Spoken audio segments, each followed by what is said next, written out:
In today's video, I'm going to teach you how to clear and limit the cache in Google Drive for desktop.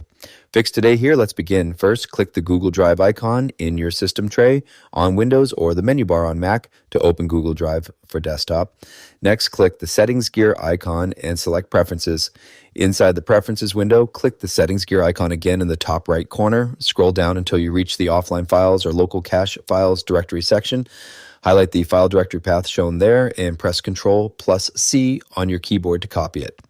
Now open File Explorer and paste the copied directory path into the search or address bar, then press Enter. Inside this location, you will see one or more folders with long strings of numbers. Open one of those folders and find the folder named Content_Cache. If you do not see the Content_Cache folder, click the View tab at the top of File Explorer, select Show, and enable Hidden Items. Right-click the Content_Cache folder and select Delete. After deleting it, empty your recycle bin to permanently reclaim the hard drive space.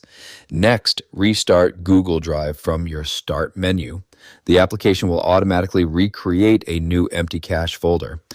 Now, to set a permanent cache limit, return to the same Google Drive Preferences settings page.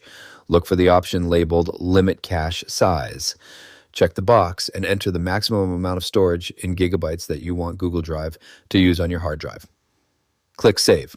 You may be prompted to restart Google Drive for the changes to take effect. As another option, you can click Disconnect Account in the same settings page and then sign back in.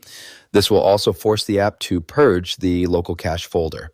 If you want to change where the cache is stored, click Change under Local Cache Files directory and select a folder on a different drive with more available space. That's it for this tutorial. If you have any questions or suggestions, feel free to leave a comment down below. If you'd like to see more videos like this, the subscribe button is free and helps support the channel so I can keep making helpful tutorials for you. I'll see you in the next video.